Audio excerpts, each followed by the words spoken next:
Hello everyone, and thank you so much for watching. My name is Myroslava Hartmond, and it is my pleasure to speak to you today about displacement and exile, and specifically how understanding the themes of displacement and exile within the wider context of Ukrainian culture can help us as researchers to find new approaches to understanding what is happening in Ukraine today. It's always good to start with a map, especially if you may be new to studying a country. This is a map that shows Ukraine's sovereign borders as per the Declaration of Independence of 1991. You can see that Ukraine is bordered by Russia to the east, Belarus to the north, Poland, Hungary, Romania, and Moldova to the west.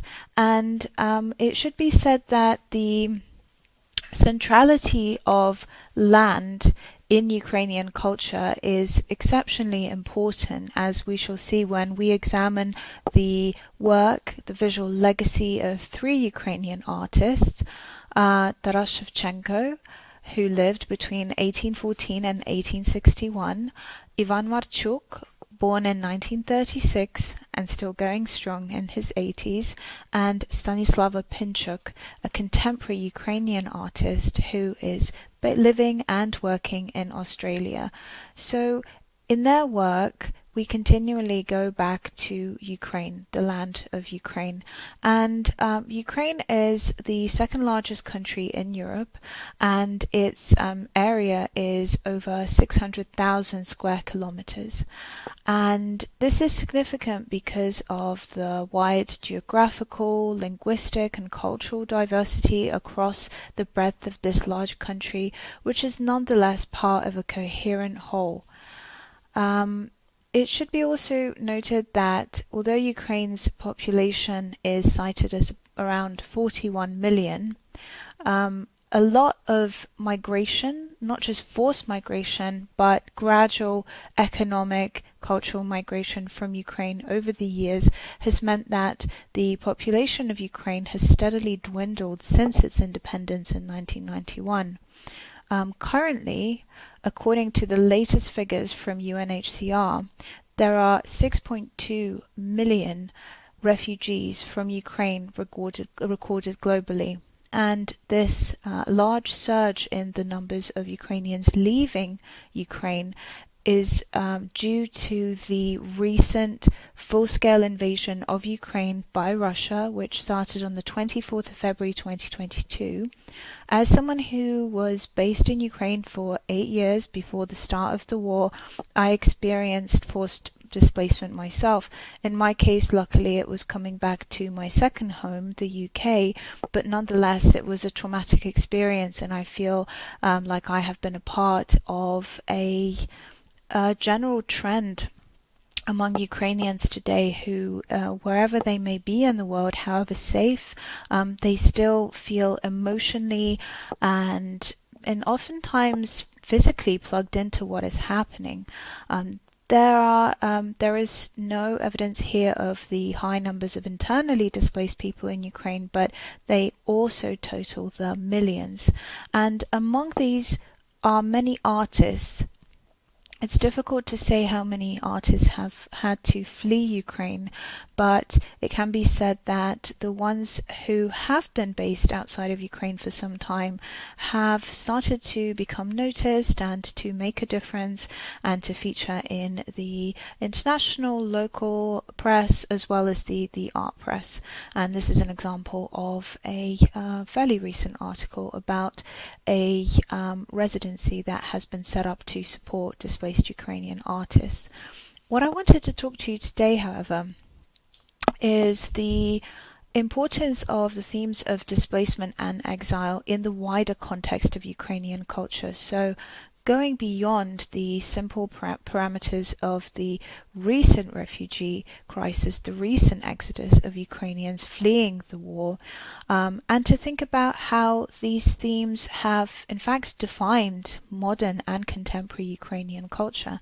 Here you see a photo that I took when I visited my hometown of Kiev, the capital of Ukraine, in August 2023, and it shows some street art which depicts Taras Shevchenko, shown here in his woolly Astrakhan hat, and behind him the backdrop of the picturesque Andreevsky Uzviz, or St. Andrew's Descent, the so-called Montmartre of the East. It's a hilly street surmounted by St. Andrew's Church, seen here in the background, and it has many shops, many galleries, museums, independent cafes, bars and restaurants, and it's an iconic location. So this was taken a few paces away from Andreevsky Uzviz. And you can see the colors used are blue and yellow, the colors of the Ukrainian flag. And this is a really recent piece of street art, so something that I didn't see on my previous visit to Kiev in April 2023.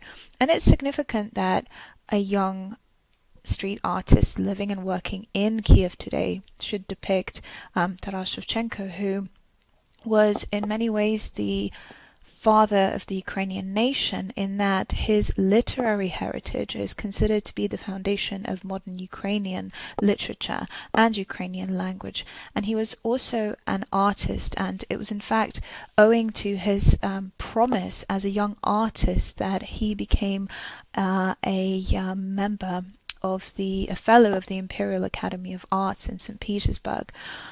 You may know something of his life already because he is a very iconic figure, and he was in fact born into slavery. He was born into a family of serf peasants, and it's thanks to his patron that he was in his late teens bought out of slavery and given a chance to study and perfect his art. He became a fervent defender of the Ukrainian language and culture at a time when Ukrainian was basically illegal in the Russian Empire. So this would have been the mid-19th century, and he was known to have links to members of the Brotherhood of Saint Cyril and Methodius. Some of his friends are shown here in this rather iconic picture, and despite the fact that he was never formally a member of the Brotherhood, he was convicted of promoting the independence of Ukraine, of writing poems in the Little Russian, as Ukrainian was then known, so in writing poems in the Ukrainian language, and also ridiculing members of the imperial house. And he was exiled between 1847 and 1859 at various Russian outposts. So he served in a military garrison in the Ural Mountains and by the Aral Sea, and this is modern-day Kazakhstan. And a lot of the art and a lot of the poetry verse that was born during that time speaks of his sorrow for his forced displacement from Ukraine as a political prisoner, and of his longing to return to Ukraine, to be reunited with the land, with the people, and to one day see an independent Ukraine where cultural expression through language, through the arts, through faith was possible to every Ukrainian. And here you can see to the left a painting that he produced in 1842 as an illustration to his epic poem Katerina, which is an anti-colonial text par excellence, which uses the metaphor of a young, naive Ukrainian peasant girl, Katerina, who falls for the fickle charms of a Russian soldier who gets her pregnant, leaves her, and she is ostracized from society. So a cautionary tale as well as a comment on the situation that Ukraine found itself in as a part of the Russian Empire.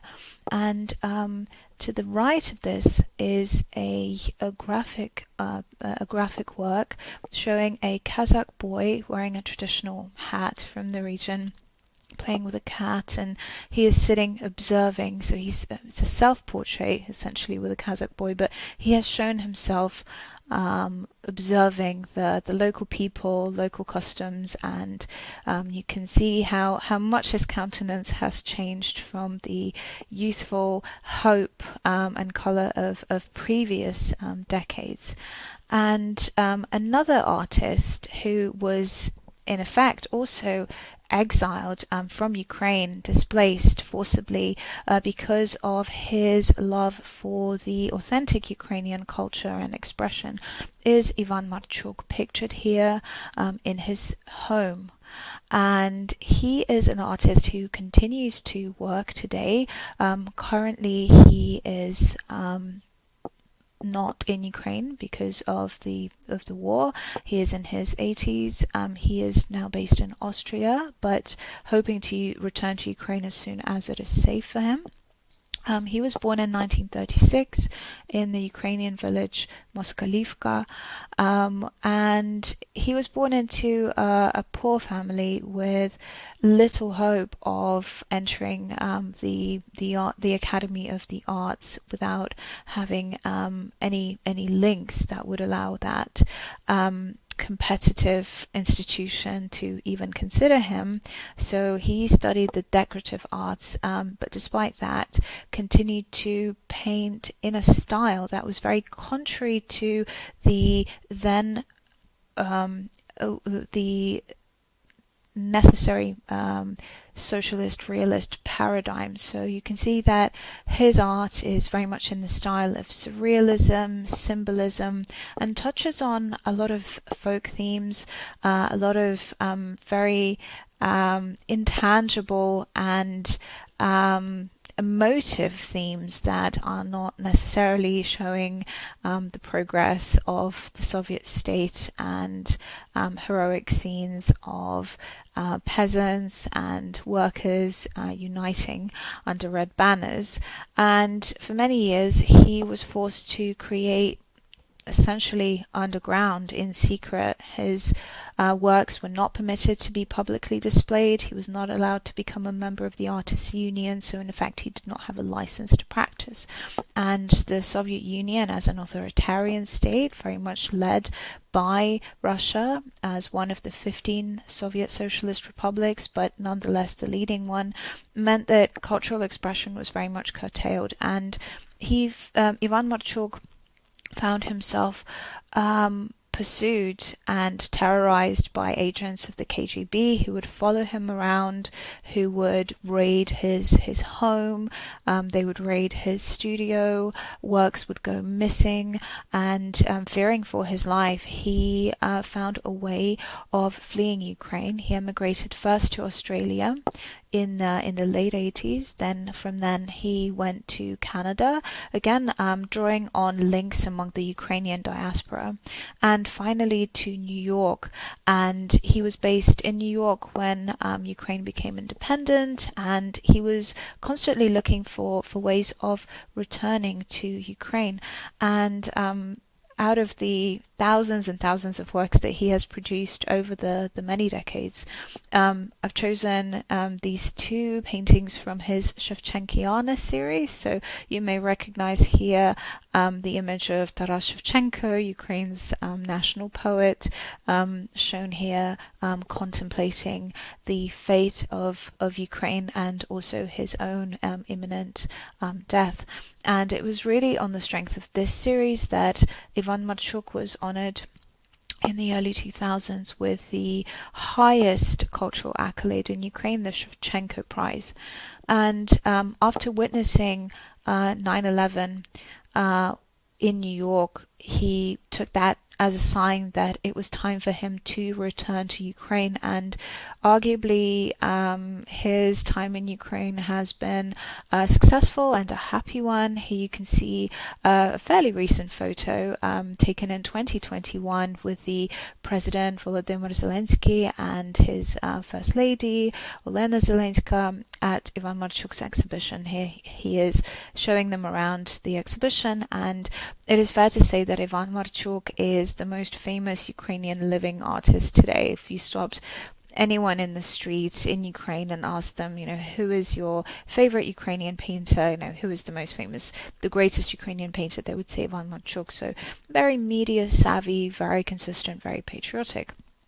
of course, the sorrow for Ukraine and the fact that in many ways he had to spend the best decades of his life away from his home country continue to weigh on Ivan Marchuk, something that he cites in almost every interview, blaming the Soviet authorities, blaming the KGB for depriving him of what would have been an uninterrupted home-based artistic trajectory.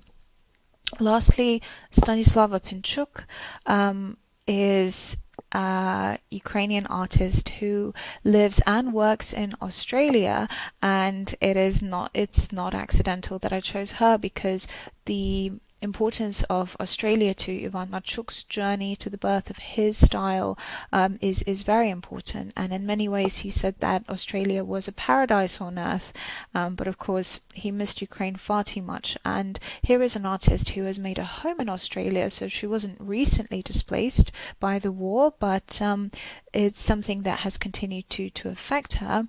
And she is presenting here a work called The Wine Dark Sea at the Adelaide Biennale of Australian Art in 2022, so last year.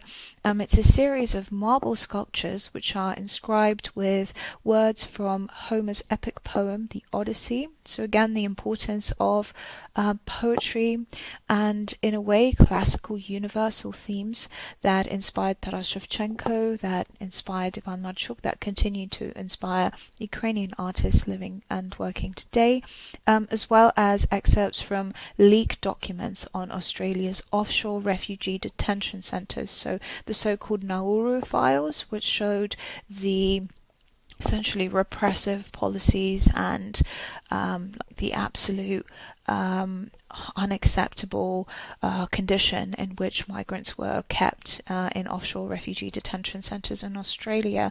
This is something that some of you may be familiar with because it has been highlighted by the Human Rights Watch, and this was an artwork that in effect challenged Australia's own immigration policies with regards to providing sanctuary to those affected by forced migration, but it was also a comment on what was happening in the world.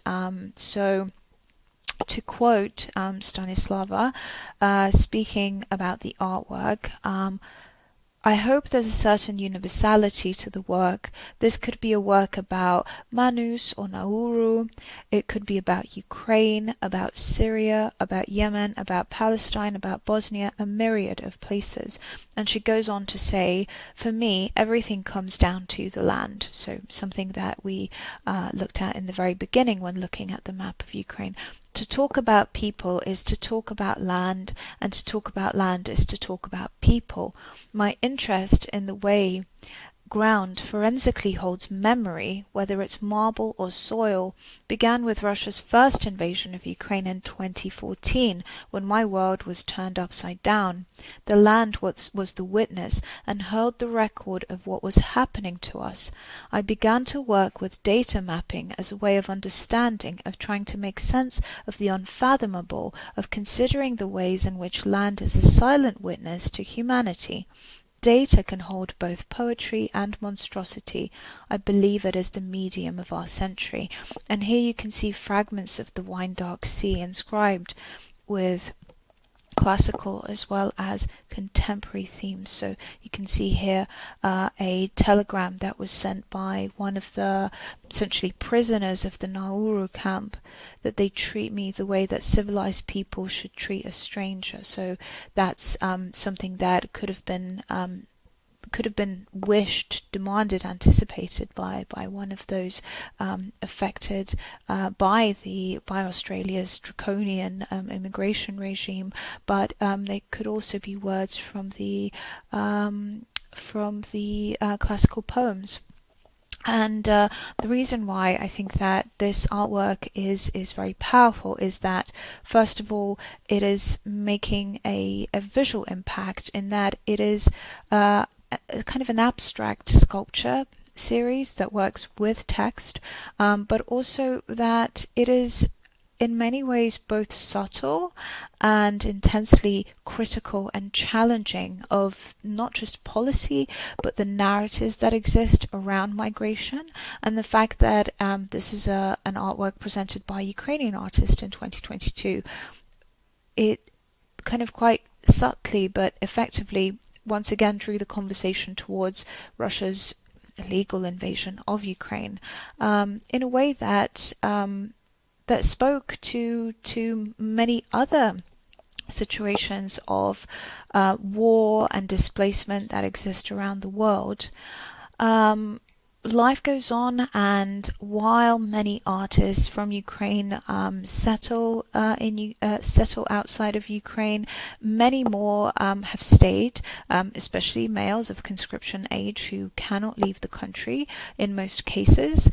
And in October this year, the Kiev Biennial will continue, despite the fact that Ukraine is witnessing bombings, shelling, shooting, and it will also go on tour. So actually the role of art in sharing the witness, the lived experience and witness of artists through the art that they produce is exceptionally important, and also something to consider when looking at how useful art can be in helping us to understand displacement. And lastly, I hope that you had a chance to look at this short film, Uprooted, that was created that was commissioned by the UNHCR in 2022. There is a fantastic scene at the very end of the film that shows Ukrainians, people really coming together in a square in what looks like Western Europe and forming a tree with roots and a trunk and many branches. And this image really spoke to me. I thought it was a really effective way of conveying the idea that no matter where someone was in the world, if they belong to the same country of origin or the same culture, they are in fact parts of a whole. They are part of the same system, and they are linked invisibly, but very, very steadfastly linked to other people who share that culture, who have shared those same experiences of place as well as displacement. And the role of the diaspora has been very significant for a country like Ukraine that for many centuries existed within the borders of other countries, other empires. And especially now we have seen the importance of the diaspora in advocating for the support of Ukraine, as well as in helping communities to welcome Ukrainian refugees and rallying support and funds for things like humanitarian aid. But I think what it also speaks to on another level is the fact that culture is something that is continuous. It continues through time, as we have seen here in 3 generations of Ukrainian artists. An artist like Taras Shevchenko, who was working in the context of the Russian imperial state, an artist like Ivan Marchuk, who, although is living and working now in contemporary Ukraine, while temporarily seeking safety in Austria, has witnessed repression during the Soviet times, and also a young Ukrainian artist who, although has found a home in Australia, is continuously aware of the injustice that Ukraine is living through as an independent country in 2023. So it's important to think of culture not just through the prism of cultural production, of the projects and artworks that are being produced by creative people here and now, but also as having roots that go back in time and that unite the different practitioners of the art together in a continual process of growth.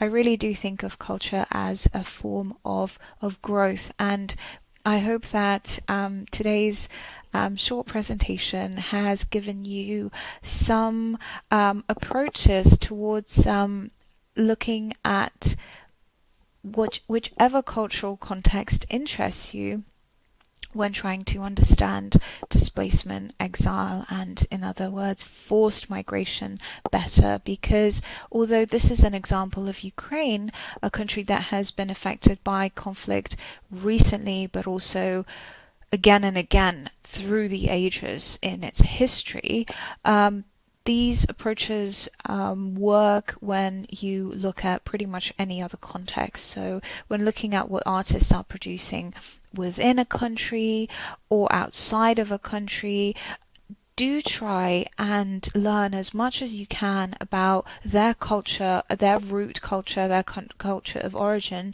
to see if they might be in conversation with previous generations of artists, as well as issues that affect not just their compatriots today, but also that have historically affected them. And it's true to say that the experiences of displacement and exile have shaped Ukrainian culture into the coherent, organically growing whole that it is today, and has provided shared experiences of loss but also gain for its people wherever they may be in the world.